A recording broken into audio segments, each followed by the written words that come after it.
Bienvenidos a este segundo Congreso Internacional de Potenciando la Innovación y Tecnologías para el Desarrollo Sostenible en la Economía Azul, organizado por la Facultad de Ingeniería Mecánica de la UNI. Quien les habla, Óscar Rafael Zambrano, su presentador, miembro del equipo organizador de esta conferencia. Damos la bienvenida al magíster José Martín Dávila Pérez, quien ya se encuentra en línea, y agradecerle por su asistencia. El magíster es actualmente jefe de la unidad empresarial Cajamarca, ENSA, y ex viceministro de Electricidad, Minas e Hidrocarburos. Y el tema de exposición hoy es el sistema eléctrico en el Perú. Adelante, magíster, con su exposición. Bueno, muchas gracias, Oscar.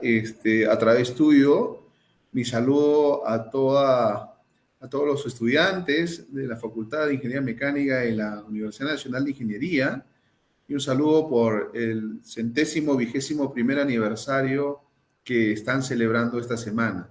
Muchas gracias por la invitación. Efectivamente, hemos estado viendo el sector, más que eléctrico, el sector energético en el Perú, porque debemos entender que el sector energético establece también dentro del Ejecutivo el sector de electricidad y el sector de hidrocarburos. Efectivamente, también tenemos mucho que ver en el tema de minas, los trabajos que se hacen allá, ¿no? Los ingenieros mecánicos, estamos prestos para desarrollar estas actividades.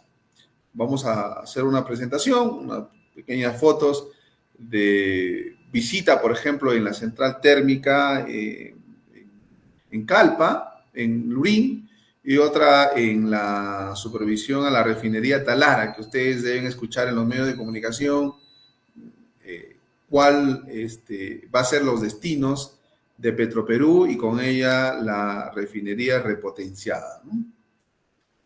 Los lineamientos objetivos o estratégicos siempre son dentro del sector, el marco regulatorio en el sector de energía, la promoción de la inversión y la consolidación y el desarrollo de la industria del gas natural en el Perú, ¿no? Sobre eso es muy importante determinar o saber que independientemente de cómo hacemos nuestra labor, ¿no? Porque los técnicos desarrollamos, hacemos que las cosas pasen, los diseños, la ingeniería, es importante señalar que la estrategia para que esto se desarrolle es muy importante. Y uno de los principales pilares dentro del sector, bueno, dentro del Estado, es el Ejecutivo, el Legislativo. El Legislativo que da leyes para incentivar o no cierto aspecto, por ejemplo, la electromovilidad, ¿no? Que siempre lo decimos, que siempre lo escuchamos, pero que falta, por ejemplo, reglamentar. El tema del gas natural, 7 regiones que desde el año 2014 debieron ya empezar a tener un gas natural en sus viviendas, pero que a la fecha tampoco tenemos un resultado. Entonces, muchas de estas cosas están enlazadas respecto al marco regulatorio del sector, ¿no? La promoción de la inversión, sin duda, por ejemplo, en el tema de electricidad, tenemos al sector de generación, transmisión y distribución. La generación es privado, la transmisión también es privado, ¿no? Proinversión lanza concursos y gana el que mejor oferta. Y la distribución está dentro de un marco, de un monopolio natural, ¿no? Porque es un monopolio natural, porque no podríamos tener pues 3, 4 empresas que coloquen los postes en todas las calles para que puedan atender a los suministros. Entonces, es un monopolio natural, pero está regulado por un organismo que en este caso es el organismo de la supervisión en la inversión en la energía y la minería, que es el OSINERMIN, que usted también seguramente conoce. Y en el tema de hidrocarburos tenemos la explotación, bueno, la exploración y la explotación, ¿no? En la exploración se tiene el aspecto privado, ¿no? Cualquiera puede explorar, y la explotación también es un aspecto privado. Bueno, en el Perú ha sido un poco mixto, es mixto ahora, el 40% le pertenece al Estado peruano a través de la empresa estatal Petroperú y el resto del mercado lo mueve el sector privado. ¿no? Eso es en la promoción de la inversión de la energía. Sin embargo, al ser el sector de energía, digamos, un componente estratégico para el desarrollo del Estado, siempre tenemos que ver hasta cuánto participamos en el mercado o en qué parte de la estructura vertical que deben tener estos negocios participamos en el mercado. Entonces, habría que siempre hacer un balance, cada experto tiene una opinión. En mi opinión, por ejemplo, en el tema de Petroperú, se tiene que tener de todas maneras una participación para que el mercado pueda ir en línea con lo que el Estado necesita, con lo que el gobierno necesita para mantener el combustible a precios accesibles a la población. Inclusive, por ejemplo, no muchos saben, pero ahora mismo se tiene entre 300 y 400 millones de soles mensuales para pagar un fondo de compensación en el diésel, ¿no? Y de esa manera bajar los costos. Si no, nos costaría un poquito más caro los combustibles, ¿no? Entonces, ese fondo siempre se da, pero creo que con mayor eficiencia podemos mejorar. En el aspecto de Petroperú, un aspecto importante es, por ejemplo, creo que la reestructuración. En algún momento me tocó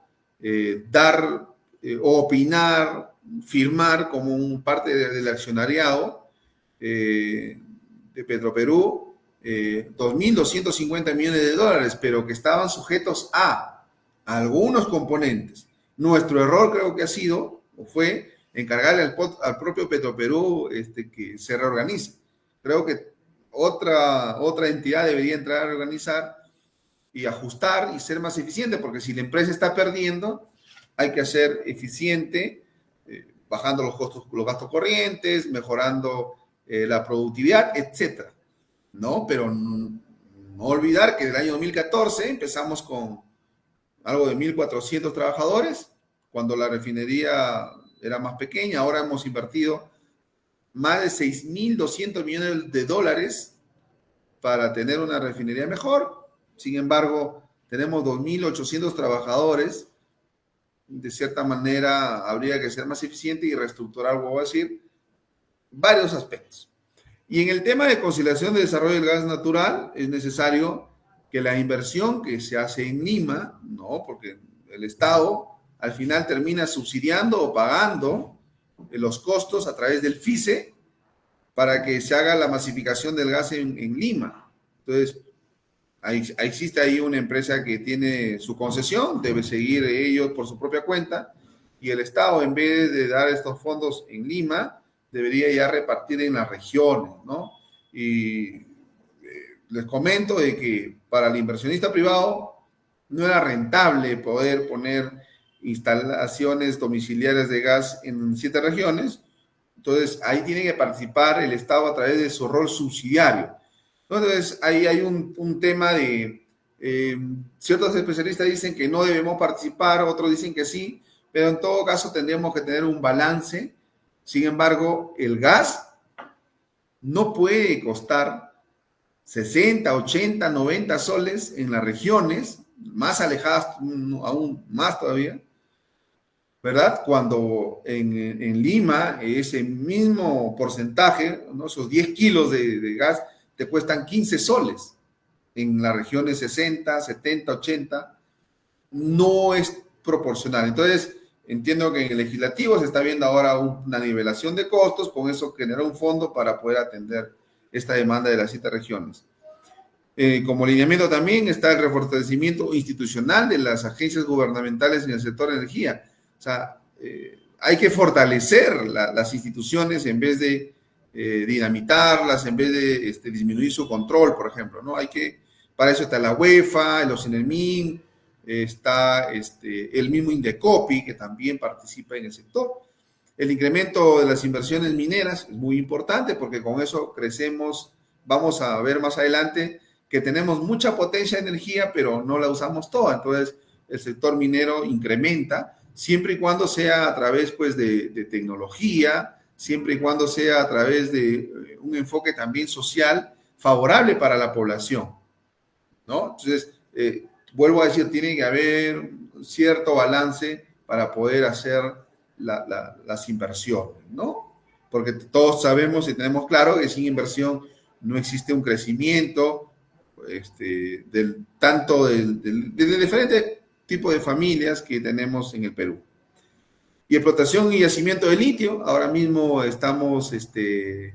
tenemos en Macusani, tenemos un gran potencial de litio. Esperemos de que empresas canadienses, americanas, estadounidenses, etcétera, hasta las empresas chinas vengan y puedan invertir en un litio que tiene más, digamos, más concentrado el litio que en otras regiones como Bolivia y como Chile. Entonces, eso es en el aspecto general. Vamos a ir al aspecto del sistema eléctrico. Como historia, podemos decir que el servicio de electricidad comienza en Lima en 1886 y seguramente me están escuchando profesionales, o bueno, futuros profesionales, ahora estudiantes, de diferentes partes del Perú. Y sus padres, ya ustedes de repente son un poquito más jóvenes, sus padres, sus abuelos les contarán, ¿no? De que solamente tenían, por ejemplo, luz eléctrica 2 horas, 3 horas en la noche y a través de grupos electrógenos, ¿no? Y que se malograba, etcétera, ¿no? Todos creo que hemos pasado por ese proceso, pero ahora ya tenemos un sistema interconectado nacional, ¿no? Que garantiza la confiabilidad del servicio, porque una cosa es tener la electricidad, pero el otro tema es que sea continuo y que no haya interrupciones ni constantes ni duraderas, ¿no? Que en el tema regulatorio se llama el SAIDI y el SAIFI, duración y la frecuencia, ¿no? Entonces, eso es importante porque en muchas provincias, y ustedes de repente también son de regiones y nos dirán, oye, pero ustedes dicen que tienen mucha potencia, pero en mi zona no hay luz. O ustedes dicen que el sistema interconectado nacional no tiene muchos apagones, ¿no? De hecho, hace mucho tiempo ya no hay. Es confiable, pero en mi zona, en mi provincia, a cada rato se va la luz. Y eso es porque efectivamente ya tenemos ahora una red dorsal y ahora hay que entrar a hacer subestaciones de potencia y línea de transmisión secundaria en las diferentes provincias del Perú. De esa manera garantizaríamos el servicio. Que se aleje un poquito del PIT, de un plan de inversión de transmisión que se hace y que depende mucho de la demanda. Ustedes saben, en las provincias, en las regiones, no tenemos, el per cápita está pues, o sea, el ingreso, digamos, lo que gasta un usuario por su energía está entre 30 a 35 soles en provincias. Entonces, con eso no podríamos financiar una obra de transmisión, pero creo que el Estado en su rol subsidiario tiene que atender estas demandas, ¿no? Para que podamos tener un equilibrio, una igualdad de situaciones en las ciudades grandes, pero también en las ciudades pequeñas, en la costa, en la sierra y en la selva, ¿no? ¿No? Tenemos ahora mismo, antes teníamos a Electroperú que manejaba todo, pero desde el 92 se separó en empresa de transmisión, de generación, de transmisión y distribución. La generación se da a través de diferentes fuentes, el agua, el viento, el sol, ¿no? Y tenemos un recurso que es el gas natural, que puede hacer funcionar 3.200 megavatios de potencia instalada en Lurín, ¿no? Un poquito a una hora y media de Lima, ¿no? Y luego las empresas de distribución en Lima, que son privadas, Enel y Luz del Sur, ¿no? Y en provincias, empresas paraestatales, bajo el ámbito del FONAFE, que atienden las diferentes provincias, a excepción de Ica, que también tiene inversión privada, ¿no? Los actores en la supervisión y la operación, tenemos la Dirección General de Electricidad, que es la que norma, ¿no? El sector, ¿no? Dentro del Ministerio de Energía y Minas, el organismo supervisor de la inversión, creado desde 1996. En electrificación rural tenemos la Dirección General de Electrificación Rural y el COES, ¿no? El COES, que es el Comité Operativo del Sistema Eléctrico Interconectado Nacional, que es un poquito el que opera, ¿no? A nivel nacional los sistemas eléctricos de la gran transmisión, ¿no? O transmisión principal. Como marco regulatorio tenemos la instalación del primer sistema de alumbrado público en el 86, tenemos en 1956 la ley de la industria eléctrica, etcétera, etcétera, etcétera, hasta que llegamos al 2015, que es la mejora de la distribución de electricidad dentro del marco de la asociación público-privada, ¿no? Yo puedo hacer también inversiones de electricidad o de energía dentro de una sociedad público-privada. Y bueno, y la creación en el año 2019, la comisión de una reforma de la electricidad, ¿no? Entiendo que en ese paso se continúa para ver las reformas que tiene que tener el sector en este aspecto. Uno de los cuales, por ejemplo, es de que la última palabra no lo tenga el OCINEMI, porque el OCINEMI, por ejemplo, te sanciona, te multa y no da su brazo a torcer. Entonces debería haber un tribunal, como hay en Chile, en Colombia, un tribunal que valide, que sea como un juez, ¿no? Para que ninguna institución sea juez y parte. El otro tema que teníamos que ver es la independencia total del COES, en mi opinión, ¿no? O sea, el COES no debería depender de actores terceros, sino de ser un comité técnico per se, ¿no? Ahora mismo está sujeto a cierto directorio, ¿no? Donde hay componentes, creo que deberían mejorar, ¿no? Pero bueno, eso es dentro de la reforma. Y la propuesta de la modificación, tenemos varias, les acabo de comentar. Los aspectos relevantes es la transición a un sistema de concesiones tradicional y luego abordar distorsiones en industria y formular cambios estructurales. Vamos a pasar a establecer algunos que ustedes seguramente lo han escuchado o no, pero la idea es que lo tengan en cuenta dentro del abanico de especialistas que opinan sobre este tema, ¿no?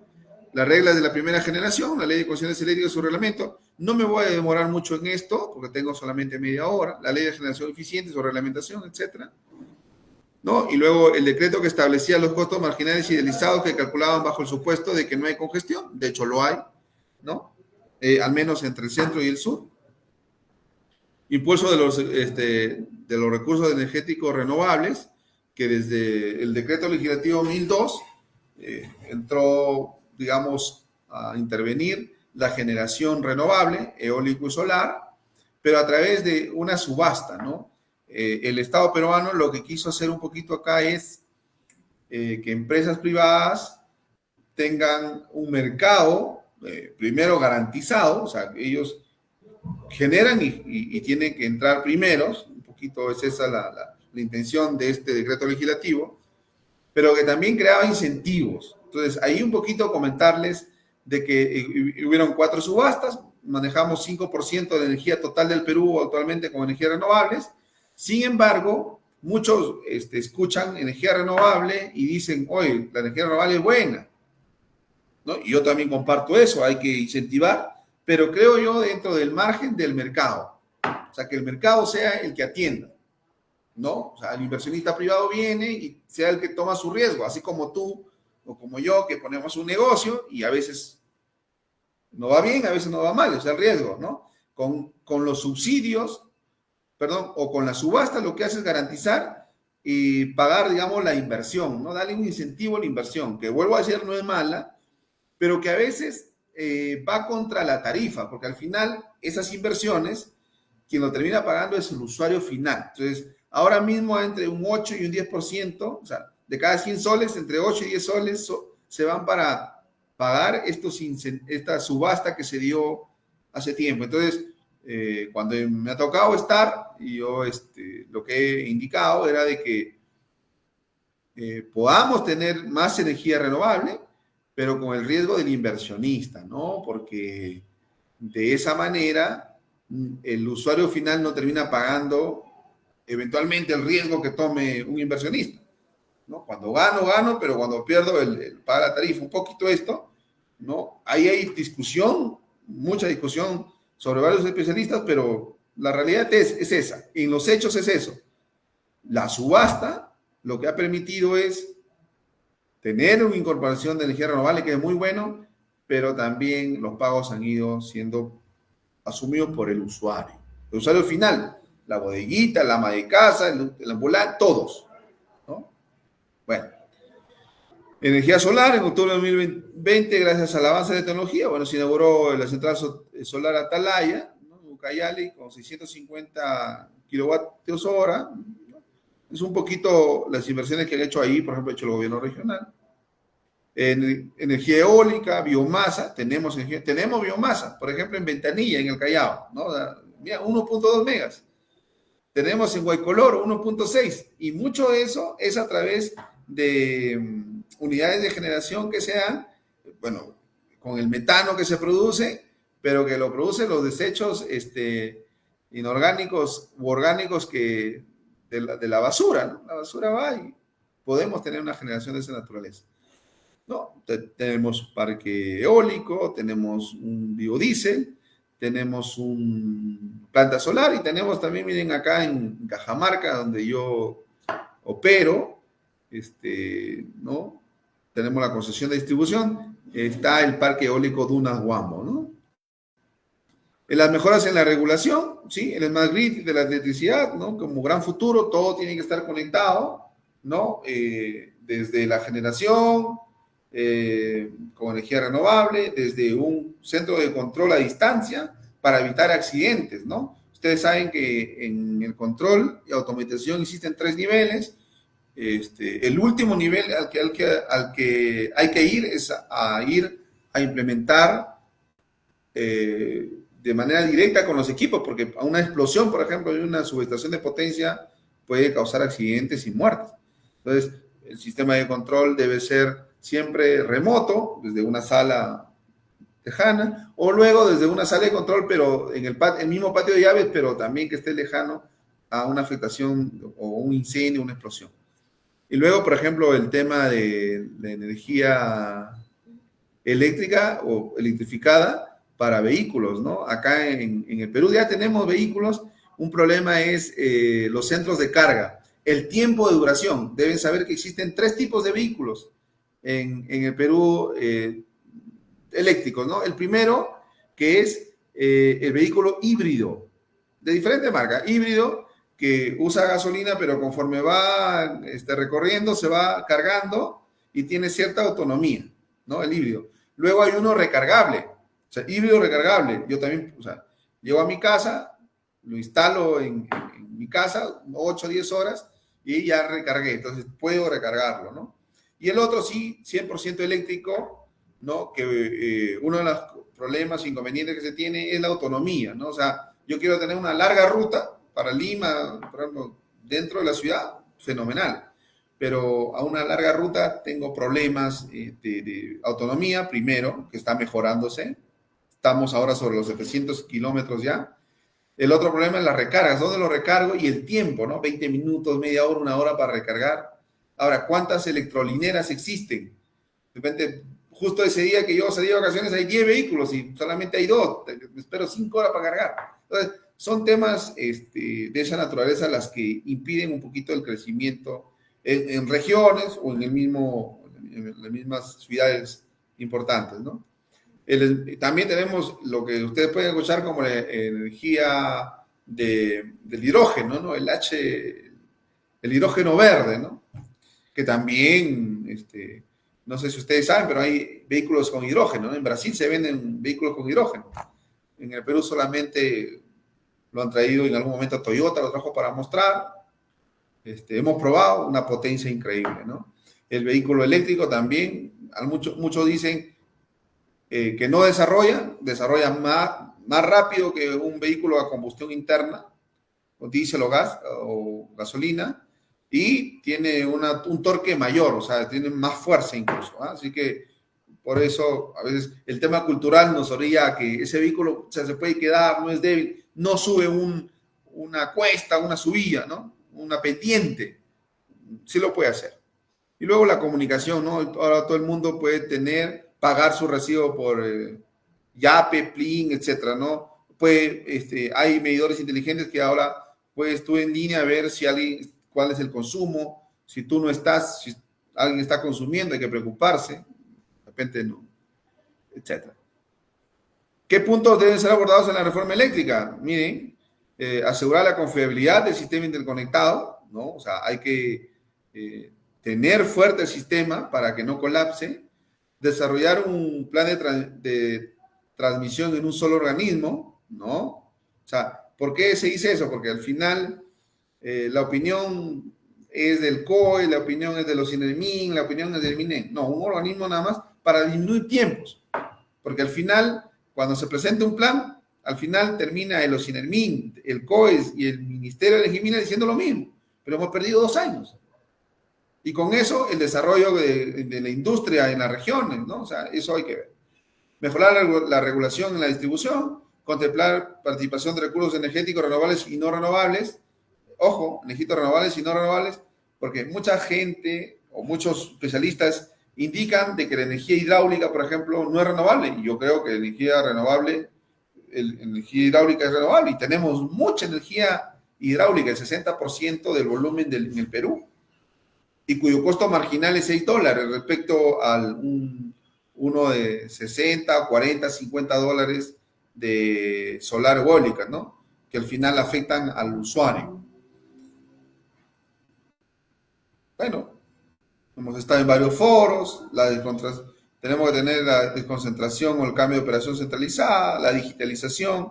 Es más, les comento que, bueno, los INERMIN y el mismo ministerio a través del CARELEC puede pagar a ustedes, jóvenes, los puede dar capacitaciones y el pago lo asume tanto los INERMIN a través de prácticas, por ejemplo, preprofesionales, y el CARELEC a través de estudios de maestrías, de doctorados, que en la UNI he inaugurado yo 4, 2 de maestría, 2 de doctorado, para que sin costo del estudiante, ustedes también pueden llevar diplomados, por ejemplo, no sin costo del estudiante, puedan tener una alta especialización, ¿no?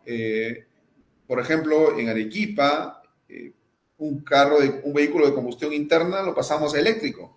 Tenemos, de hecho, 3, 4 de formación para los alumnos, que fácilmente podemos coordinar con el ministerio para que eso se dé en la UNI, en la Facultad de Ingeniería Mecánica, ¿no? Las principales distorsiones del mercado es un poquito el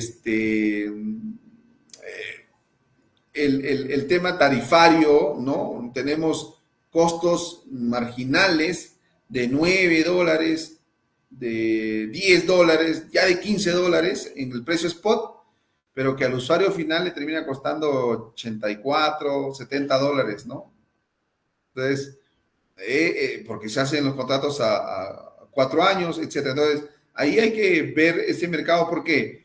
Porque mientras el cliente libre, existen 2 tipos de clientes en el Perú.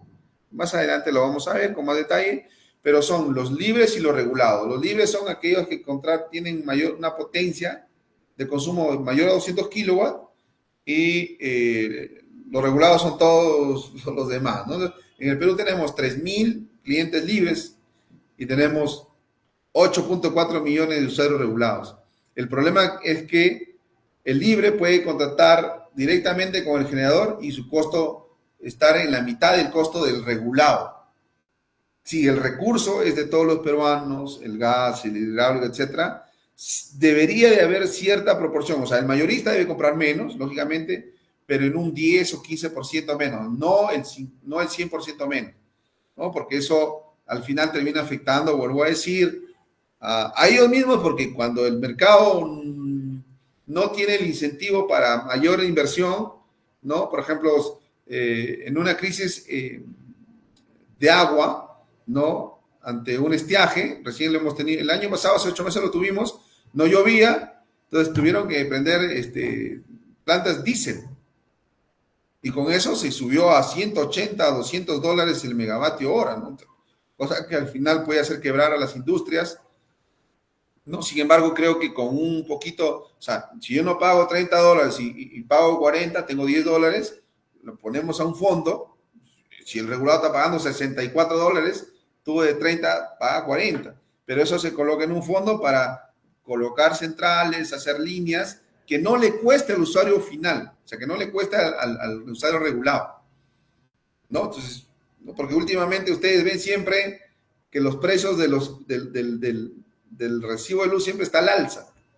Entonces, hay cosas que podemos mejorar y con eso poder tener un equipamiento de contingencia dentro de los mismos pagos tarifarios, ¿no? Bueno, y energía renovable, tenemos muchas centrales que ahora mismo están En Puno hay, miren, una inversión de 448 millones para una instalación de 205 megas en Sangabán, importante, ¿no? O sea dentro de lo que podemos seguir generando, ¿no? Bueno, ley de concesiones eléctricas del año 93 hasta la fecha, ¿cómo estamos? Característica, la mediana generación, la microgeneración, que se debería tratar, ¿no? Una microgeneración, para que también los usuarios que viven en los domicilios, ¿no? Puedan también generar, autoabastecerse. Y ahora mismo, por ejemplo, si tú te autoabasteces, instalas tus paneles solares, la tarifa no te devuelve, o sea, tú puedes generar y le das a luz de Sura en él y bueno, le regala la energía. Pero sí debería haber medición, o sea, debería aplicarse la energía distribuida como también en otros países, para que tú cuando necesites energía puedas atenderte del sistema, pero cuando tú, por ejemplo, en el día tienes harto sol, puedes darle al sistema, pero también eso pagado, remunerado. Y de esa manera evitamos en algún momento una alta concentración de potencia instalada en zonas donde luego para sacar de ahí la potencia o la energía necesito línea de transmisión primaria, secundaria, etcétera, y ya no hay espacio, ¿no? En Lima ustedes ven cables por todo lado, ¿por dónde llevamos ahora una nueva línea? Entonces la microgeneración podría ayudar en eso, ¿no? Ingeniero, Bueno, disculpe, bueno, para decirle que falta 5 minutos para que termine su exposición y después de eso pasaremos a las preguntas. Oscar, voy a tratar de terminar en los 5 minutos, ¿no? Tenemos pendiente la interconexión de 500 kV entre Perú y Ecuador, la línea ecuatorial se para, ahí en Ecuador está lloviendo, acá estamos en estiaje, cuando llueve acá ya está en estiaje. Entonces, ahora mismo Colombia y Ecuador están interconectados, ¿no? Argentina y Paraguay, nosotros necesitamos una interconexión para abaratar costos cuando lo requiramos, ¿no? Y cuando también nuestros hermanos de Ecuador, ¿no? ¿No? Firmamos el convenio, se dieron las condiciones, suscribimos contratos para colocar una línea de transmisión principal desde Lambayeque, Piritumbes, y de esa manera continuar la línea 500 hacia Ecuador. El problema de contingencia es un tema de circuitos eléctricos complicados, la visión del sector eléctrico descentralizado, confiable, flexible y resiliente, ¿no? Con ciberseguridad y ambientalmente aceptable para satisfacer la demanda, ¿no? Y acá lo que le decía, ¿no? Oye, ¿por qué subió el costo? Ah, mira, este es nuestro sistema de coordinación nacional, el PBI siempre está sujeto al crecimiento también del sector eléctrico, tenemos ahí un decrecimiento, ¿no? Un decrecimiento, si ustedes se dan cuenta, o sea, siempre crecemos, siempre usamos más energía, pero respecto a ciclos anteriores, tenemos pendientes negativos, ¿no? Acá está, precio libre, precio regulado, un tema que tenemos que verificar, porque el gran problema que tenemos ahora es que el costo del usuario regulado es un poquito muy alto respecto al del libre, ¿no? Que hay que ver cómo eso se ajusta, ¿no? 63% son libres, 40% regulados, y respecto, o sea, los 3.000 usuarios que les comentaba, los 3.000, mira, 2.900, los 3.000 usuarios libres consumen el 63% y 8.7 millones de usuarios regulados consumen el 40%. Entonces, yo creo que es importante, más aún cuando, mira, el libre en Chile paga $140, acá paga 40, 30. Mira, $100 por megavatio, o sea, es bastante. Entonces, digamos que no afectaríamos la competitividad de la industria si es que se libera un poquito de se crea un fondo para poder garantizar el servicio para ellos mismos, pero también para el cliente regulado. La matriz oferta a nivel nacional, la evolución, ¿no? Tenemos diferentes tipos, ¿no? La hidráulica siempre se mantiene o va creciendo. La térmica también, ahí, bueno, ha ido creciendo, pero porque en el año 2006, 2010 se paró la generación hidroeléctrica, ¿no? Tienen que crearse incentivos para que siga generándose, ¿no? En el mercado tenemos, miren, el 57% entre Enel y Luz del Sur. De eso tenemos el reparto del precio de tu recibo. La generación toma un 42%, la transmisión principal un 15%, la secundaria 3%, y la distribución, ¿no? 29 en bus de baja tensión y 8 de media tensión, ¿no? Aproximadamente. Tenemos que tener en el sector de electricidad un abastecimiento impulsando la demanda al acceso universal. Todos los peruanos deben tener luz en su casa, más aún con la tecnología, o la laptop, la tablet, etcétera, que los muchachos tienen que estudiar, los jóvenes, los universitarios, todos, tienen que tener un enchufe para que pueda cargar su computadora, su teléfono. La calidad de energía tiene que ser, creemos que debe ser trifásico para que todos puedan poner su taller, lo que sea, y puedan generar ingresos, pero también que tenga confiabilidad, ¿no? O sea, siempre las 24 horas tengan su servicio. Y el ajuste tarifario que yo les comentaba, ¿no? ¿No? Tenemos electrificación rural, bastante inversión, ¿no?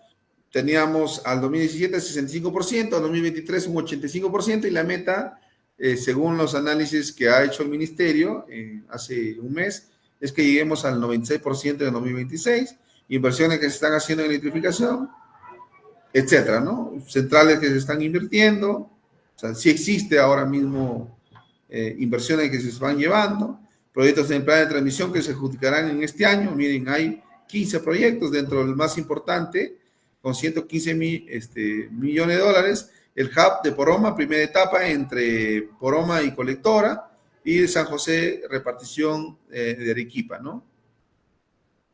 Sistema complementario, 93 millones. Marco regulatorio pendiente, bueno, lo que les comentaba un poco. Y en el tema de temas críticos en hidrocarburos, ¿no? La explotación, los contratos, ¿no? Los contratos que creo que han sido mal elaborados, etcétera, ¿no? El gas de camisea que nos paga, pues, $2 el millón de BTU, lo que luego al final se vende en $76, ¿no? Ahí hay una cosa que siempre se habla de renegociar, no le gusta a la inversionista que se da de renegociación, pero si tratándose de un sector estratégico con los costos altos de gas, creo que ahí deberíamos ver algo, ¿no? O si no ahora, para el futuro, ¿no? Siempre hay que respetar los contratos, pero para el futuro siempre hay que tener mucho cuidado, ¿no? Petroperú, estado situacional, proceso de licitación, restricciones y problemas identificados, ¿no? Petroperú tiene un problema, o sea, el Estado le ha encargado de que donde no llega el privado, él tiene que ir a Iquitos, a todas las partes de Perú a ponerle el combustible y lo vende debajo del precio que verdaderamente cuesta ponerlo en ese lugar. Por eso que hay cifras negativas, ¿no? O sea, digamos, no todo lo que se dice en los medios es tan cierto, ¿sí? Hay cosas positivas, hay cosas negativas, pero siempre hay que ir siempre hay que ir a la eficiencia, ¿no? La masificación, que como le decía, hay que masificar el gas. La petroquímica tenemos que hacer. Hay dos posibilidades de hacer petroquímica, ¿no? Uno de los problemas es la cantidad de gas. Pero fíjese, en Camisea, 400 millones de BTU se regresan, ¿no? Porque no se despachan. Una planta petroquímica sería importante. El gasoducto sur peruano es un problema muy grave. Yo les comento que en el año 2022, en mi gestión, yo envié documentos, se habló con el Ministerio de Justicia, todo, y devolverle, hay 1.200 millones de dólares en tuberías, en equipos, que el Estado peruano, sin ser propietario, lo está cuidando. Y ahora mismo gasta un promedio de 40, o sea, hasta el 2022 se acabó el dinero de una garantía de 270 millones de dólares, pero ya se acabó. Entonces ahora, mira, todos los peruanos pagamos algo de 46 millones de dólares por equipamiento que no es nuestro y que creo que hay que devolverle a los dueños, ¿no? Y ellos que vean, ¿no? Es más, nosotros teníamos ahí ya el plan concursal para la disolución de la empresa, ¿no? Porque el Estado peruano, la empresa le debe 800 millones de dólares,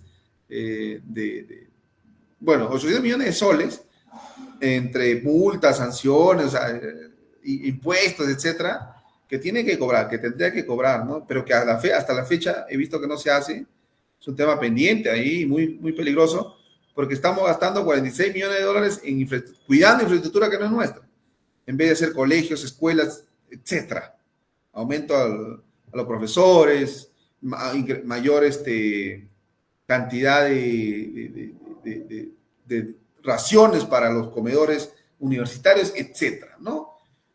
Bueno, yo tengo más acá, hay varios temas que tratar, fíjese, pero ya no los voy a tratar porque se acabó el tiempo, ¿no? Les agradezco mucho el tiempo y quedo atentos a sus preguntas, muy amables. Correcto, Magíster. Tenemos una pregunta. ¿Cuál es la situación actual de la interconexión eléctrica entre el Perú y sus países vecinos. ¿Qué beneficios aporta esta interconexión al sistema eléctrico peruano? Sí, miren, como les decía, nosotros tenemos firmado ya un acuerdo marco para vender la energía, o sea, para tener una interconexión entre Perú y Ecuador de 500.000 voltios. Porque les comento que ahorita mismo existe entre Tumbes y Machala, ¿ya? Entre Zorritos y Machala tenemos una línea de 220.000 voltios, pero solamente llega a 75 megavatios. Y que a veces se usa, que no se usa, ¿no? Entonces, la idea es tener este anillo de 500. Tenemos que ver también los aspectos técnicos que se han visto. ¿Por qué? Porque la frecuencia en Perú es de 60 Hz y la de Ecuador es 50. Sin embargo, como vuelvo a decir, ya se tiene el acuerdo, ¿no? Ya se tiene el acuerdo. Por nuestra parte, también tenemos listo, Proinversión tiene listo para que adjudique al ganador, tenemos todo listo. El que se quedó ahí en ese tema era Ecuador, ¿no? En Ecuador, quien hace la inversión de transmisión es el Estado ecuatoriano, es el mismo Estado, ¿no? Acá no, acá lo hace un privado, al menos al costo más barato. Allá no, lo hace el Estado. Mientras acá se recupera a través del peaje, ¿no? Allá lo hace el Estado y tenía que hacerlo desde la frontera hasta Machala, ¿no? Entonces, ese problema tuvo y estaba viendo el financiamiento con el Banco Interamericano de Desarrollo, que entiendo, hace 2 meses ya se firmó, con lo cual ya estaríamos listos para empezar a ejecutar esa obra y tener en conexión con Ecuador, que es rentable porque en Ecuador están el 20% más caro que las tarifas aquí en el Perú, ¿ya? Entonces nos conviene vender la energía. ¿Por qué nos conviene vender energía? Porque acá en el Perú tenemos 14.000 megavatios de potencia instalada y solamente usamos 7.400. ¿Ya? Ahora, con Chile sería complicado porque Chile en el norte del país tiene harto sol, harto viento, y en Horas Valle, por ejemplo, regalan energía. O sea, hace 8 años podríamos hacerlo y garantizamos el servicio, pero ahora ya Chile tomó la decisión y no sería conveniente, ¿no? Porque digamos que ahí están abastecidos. El problema de Chile es el sur, ¿no? Pero no llegamos hasta allá. Con Colombia es a través de Ecuador, la interconexión, ¿ya? Y con Brasil tenemos algo de 1.000 kilómetros, algo 800 kilómetros a 900 kilómetros para llevar entre un punto hasta la primera ciudad, creo que es Manaus, en Brasil. Mucho costo. ¿Quién lo paga? Entonces, esas cosas se tienen que ver. Por lo pronto tenemos con Ecuador y el beneficio es que le costaría más barato el kilowatt al usuario residencial o el megavatio al usuario libre en el Perú, ¿no? Y también a Ecuador, ¿no? Porque cuando llueve acá en Perú, tienen que quemar combustible en Ecuador. Entonces, si nosotros le damos energía más barata, nos van a comprar. Lo mismo pasa eventualmente en el Perú, ¿no? Correcto. Muchísimas gracias, Magíster, por su excelente exposición. Bueno, a nombre de toda la comunidad de la FIN, en este segundo Congreso Internacional, agradecemos al Magíster José Martín Dávila Pérez por compartir todos sus conocimientos y experiencia. También al público por su asistencia y preguntas. Les recordamos al público que en algunos minutos vamos a estar iniciando la siguiente ponencia. Muchísimas gracias, ingeniero. Que tenga buen día. Muchas gracias, muy amable, Oscar, muy amables con todos. Gracias, muy Gracias. amable.